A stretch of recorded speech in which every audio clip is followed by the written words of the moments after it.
Hey everybody, hope you're having a good day. Well, I just want to give a quick review, kind of moving and grooving, but over the movie Sting. I just watched it, and it's a very interesting movie. The main character, her name is Charlotte, like Charlotte's Web, so I thought that was really cool. Nice little touch and a nod, right there, or wink and a nod. And that was Elijah Brown did a very good job. Jermaine Fowler, I've actually recognized him. He's the exterminator. I remember him from Judas and Black Messiah and Coming to America too. So I was like, oh, cool, this guy. And I think Sorry to Bother You. Other people I've seen in different movies, they're not like mega, but they were definitely did a good job. So what made this movie interesting was that it had a family movie at heart, but it was a creature feature. Kind of reminds me of Evil Dead Rise, which I like. They're stuck in the building, the whole snowstorm situation, so there's a reason why they're there. And basically, there's like a situation that happens, and Charlotte sneaking into, I think, Gerder's place, I think her name was. Older lady, very ignorant, and then she also has Helga, who's her grandmom, and she's like taking stuff out their place or whatever, and she finds a spider. But on the news, you do hear a little interesting thing that's going on, and you do get to see stuff in the beginning, and it's a nice little setup. From there, you start to learn the family dynamic, the situation, that she's the father, I think his name was Ethan, like he's doing he's like a comic book artist, which was really cool. You don't see that too often. And she's like a good artist too, and they're trying to connect, but it's not her biological father, it's a stepfather. So that's an interesting situation, especially from someone coming from a similar situation. And just as things ensue, she's kind of feeling out of place or things like that, and she sees Sting. And,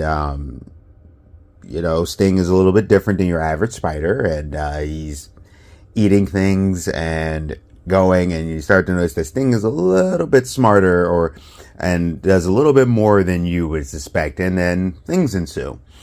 So this movie does become a full-fledged creature feature, a nice condensed creature feature, a good amount of cast.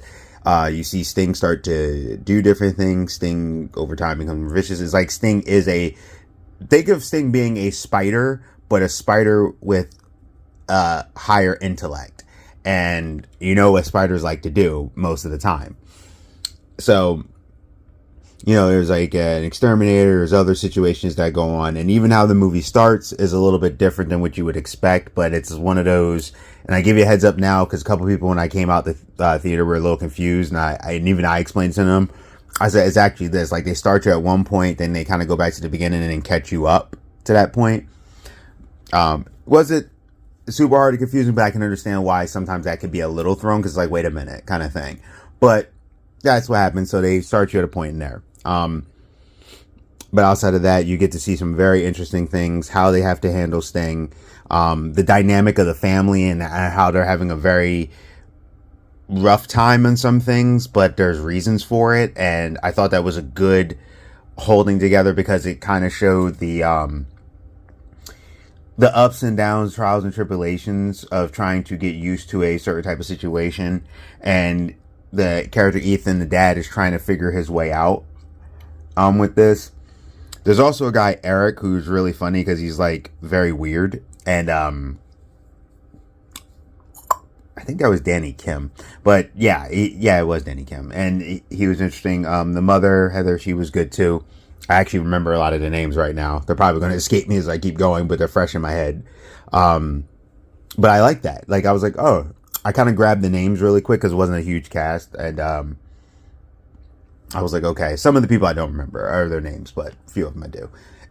Anywho, it's really cool because you start to see how the spider like figures things out, starts to go around, how they have to deal with stuff, how it becomes more and more dangerous, what the spider does, even how like the webbing and things happen and how it eats is different. And you start to discover as things go the issues that's going on with the family, but while people are having life issues, this spider is making its territory, we'll just say. It was fun. Like I said, it reminds me of Evil Dead Rise. If you got like arachnophobia, it kind of gives me that vibe too from the movie Arachnophobia. It's good with that. It's not like Eight-Legged Freaks, because Eight-Legged Freaks got ridiculous, but it was fun ridiculous. This did have some fun to it. It was very good, but it had that a little bit of an Eight-Legged Freak fare, only just because of how smart the spider was. And the situation with Sting, everything, how Sting was getting bigger and all this stuff, and you kind of piece together. I don't, because I only learned it accidentally one part because, I saw a thing online. But anyway, it's a lot of fun. It's a good time creature feature, not too long, doesn't overstay its welcome. There is a couple, after credit, so you want to say for that, or mid credit, I should say. And, but it was very interesting, just the situations that they were dealing with, and, like how this Sting was getting around. Sting was plotting things, which was wild, and how Sting would do stuff, and how it kind of started, and how Sting hunted one way and then worked his way to another, and what was the situation that was going on. And definitely full creature feature. Like I said, for the most part, it honestly gave me some Evil Dead, low-level Evil Dead vibes. But it was definitely fun, definitely good. The family dynamic between the father, the daughter was very interesting, and how they were trying to connect, and how he started to let things get to him because of they were stuck in the situation that they were stuck in. And that got big on, oh, do you prefer this child? Do you do this? And it was dramatic in the sense that it was truthful without being overly selling to you.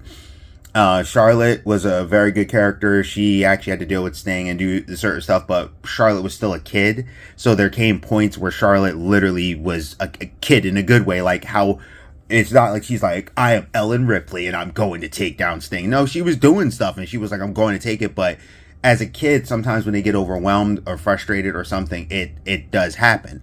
And she played that very well. So all in all, I personally think Sting was a very good time. If you want to see a cool creature feature, got little things, and want to make your skin crawl a little bit, I definitely suggest seeing Sting. I told you as much as I could without really giving you spoilers. And just to give you a heads up, yeah, it ain't just humans. Sting go after whatever. If he sees a cat, Sting's like, that's mine. Like, it was very funny. But there's also a reason why Sting was gathering stuff as well, like I said, doing everything like a spider. And as it unfolds, it actually becomes a very fun and interesting, nice little creature feature. So Geek Protagonist, you stay safe, you stay healthy, you stay real. Tell me if you saw it. But like I said, if you like Evil Dead Rise, you're gonna like this, I think. If you like Arachnophobia and Eight-Legged Freaks, you're gonna like this. If you like just a good creature feature, I think you're gonna like this movie. You might add it to your collection. All right, see ya.